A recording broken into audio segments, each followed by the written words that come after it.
오늘의 말씀. 여호와 하나님이 이르시되 사람이 혼자 사는 것이 좋지 아니하니 내가 그를 위하여 돕는 배필을 지으리라 하시니라. 여호와 하나님이 흙으로 각종 들짐승과 공중의 각종 새를 지으시고 아담이 무엇이라고 부르나 보시려고 그것들을 그에게로 이끌어 가시니 아담이 각 생물을 부르는 것이 곧 그 이름이 되었더라. 아담이 모든 가축과 공중의 새와 들의 모든 짐승에게 이름을 주니라. 아담이 돕는 배필이 없으므로 여호와 하나님이 아담을 깊이 잠들게 하시니 잠들매 그가 그 갈빗대 하나를 취하고 살로 대신 채우시고 여호와 하나님이 아담에게서 취하신 그 갈빗대로 여자를 만드시고 그를 아담에게로 이끌어 오시니 아담이 이르되 이는 내 뼈 중에 뼈요 살 중에 살이라. 이것을 남자에게서 취하였은즉 여자라 부르리라 하니라. 이러므로 남자가 부모를 떠나 그의 아내와 합하여 둘이 한 몸을 이룰지로다. 아담과 그의 아내 두 사람이 벌거벗었으나 부끄러워하지 아니하니라. 신실한 그리스도인 남편이 있었습니다. 행복한 가정이었지만 간혹 부부싸움을 할 때도 있었지요. 그럴 때는 기도를 합니다. 하나님, 저희 아내는 참 착해요. 아름답기도 합니다. 맞벌이에서 돈도 잘 벌어옵니다. 그런데 딱 한 가지 문제가 있어요. 조금 어리석은 것 같아요. 말귀를 못 알아들어요. 조금만 지혜로운 아내로 만들어 주실 수 없나요? 그러자 하늘에서 음성이 들리는 것 같았습니다. 김지사야, 너는 무엇인가 착각하는 것 같구나. 네 아내가 어리석다고? 그래서 너 같은 놈하고 사는 거냐? 네 처지나 알고 기도하거라. 물론 우스갯소리입니다. 그러나 이 유머에서 부부간의 다툼이 일어나는 이유를 알게 합니다. 자신은 높이고 배우자를 낮추어 하찮게 여기기 때문이지요. 부부란 무엇인가요? 부족한 것을 채워주고 도와주어 하나를 이루어가는 것이 아닐까요? 화목한 가정은 하나됨의 회복에서 시작합니다. 이를 위해서는 성경에서 보여주는 부부의 모습을 배워야 합니다. 오늘 말씀의 배경은 하나님이 에덴 동산을 만드시고 최초의 인간인 아담을 창조하셨습니다. 그리고 그의 아내인 하와를 어떻게 만드시고 짝으로 맺어주셨는가를 보여줍니다. 오늘 말씀을 통하여 하나님이 원래 의도했던 부부의 모습, 바람직한 가정의 모습이 무엇인가를 알 수 있습니다. 하나님 안에서 하나된 부부입니다. 그럼 본문의 구절을 살펴봅니다. 본문은 보시는 것처럼 네 부분으로 되어 있습니다. 첫째 부분은 하나님이 여자를 만드신 이유입니다. 둘째 부분은 남자인 아담이 아내의 필요성을 절감토록 하시는 부분입니다. 셋째 부분은 여자를 창조하신 방법에 대한 부분입니다. 넷째 부분은 하나님이 부부로 맺어주시는 부분입니다. 본문을 자세히 보겠습니다. 하나님이 여자를 창조하신 이유를 밝히는 부분입니다. 18절에서 여호와 하나님이 이르시되 사람이 혼자 사는 것이 좋지 아니하니 내가 그를 위하여 돕는 배풀을 지으리라 하시니라 라고 말씀하십니다. 아담 혼자 있는 모습이 좋지 아니하니 라고 하시지요. 그런데 창세기 1장에서는 하나님은 각각의 창조 과정을 마치시고는 말미에 보시기에 좋았더라 라고 말씀하십니다. 무엇을 의미할까요? 하나님이 남자에게서 여자를 만드시고 가정을 이루게 하시는 것은 창조를 완성하기 위한 과정이라는 것입니다.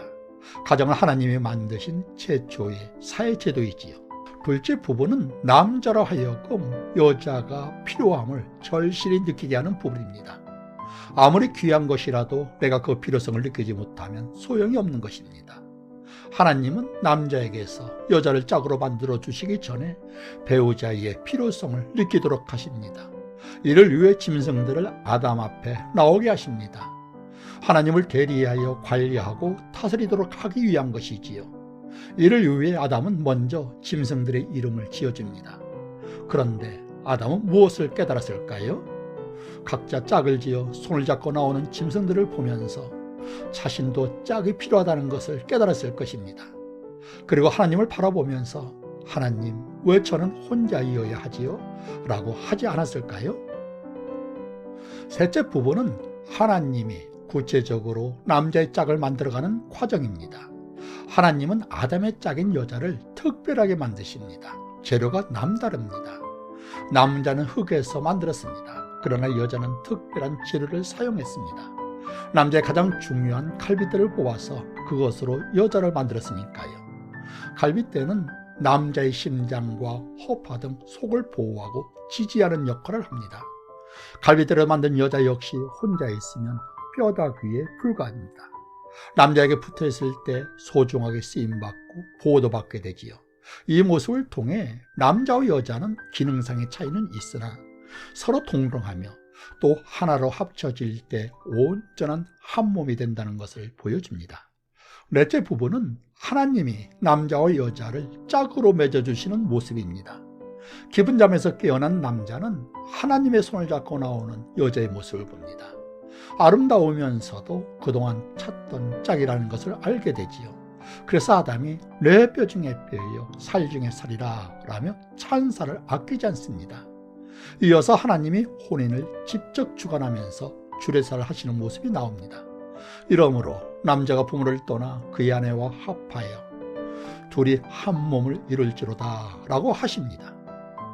그런데 특별한 말씀이 눈에 띄게 됩니다. 아담과 그의 아내 두 사람이 벌거벗었으나 부끄러워하지 아니하니라 라는 표현입니다. 왜 부끄러워하지 않을까요?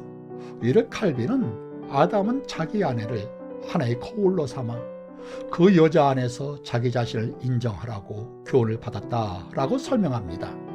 쉽게 이야기해서 아내는 남편의 거울이라는 것입니다. 여러분이 벌거벗고 거울 앞에 서 보십시오.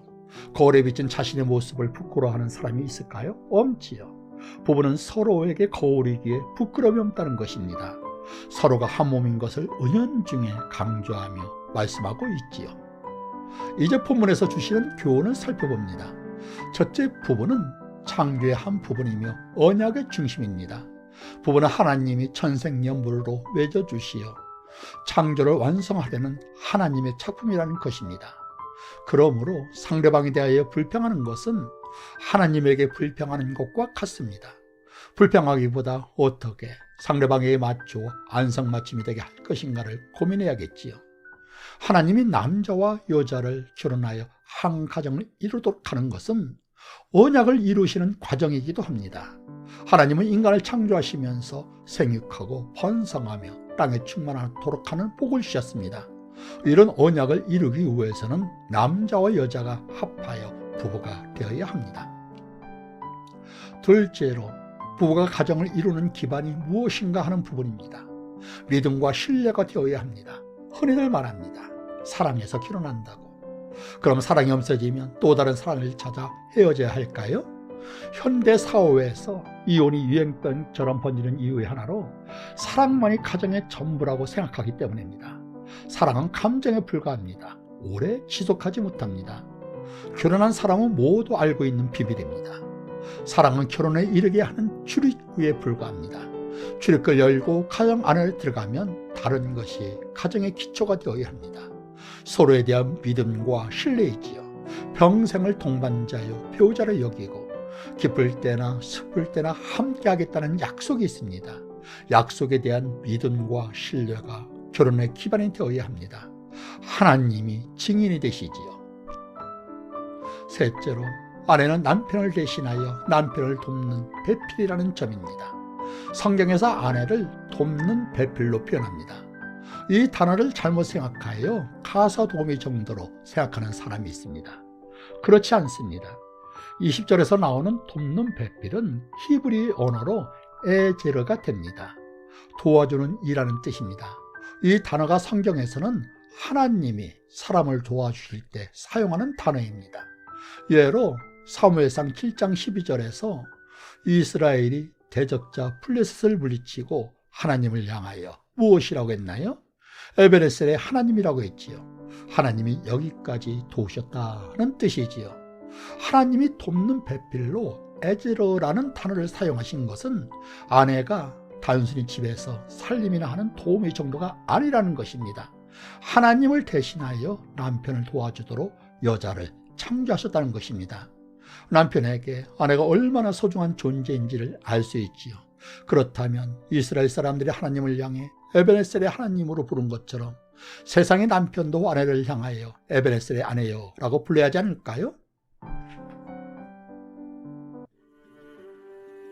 그리스도인 부부는 번성의 복을 누려야 합니다. 사람은 발전과 성장을 원합니다. 하나님은 생육하고 번성하는 축복을 누리도록 하시기 위해 남자와 여자를 하나로 합하여 주셨습니다. 따라서 그리스도인에게 비혼주의나 독신주의는 성경적이지 않습니다. 또한 부부가 자녀를 낳지 않으려고 하거나 적게 낳으려고 하는 것도 바람직하지 않습니다. 가능한 반이나 번성의 복을 누리는 것이 하나님의 뜻입니다. 다음의 말씀을 기억하십시오. 내가 네게 큰 복을 주고 네 씨가 크게 번성하여 하늘의 별과 같고 바닷가의 모래와 같게 하리니 네 씨가 그 대적의 성문을 차지하리라. 하나님 아버지, 오늘 말씀을 통해 부부는 하나님이 맺어주신 전생연분이자 언약을 이루시는 한 과정이라는 것을 배웠습니다. 하나님 앞에서 서로 믿고 신뢰하면서 하나님의 형상을 회복하는 부부가 되게 하소서. 하나님이 주신 번성의 축복을 누리는 가정이 되게 하소서. 예수님의 이름으로 기도합니다.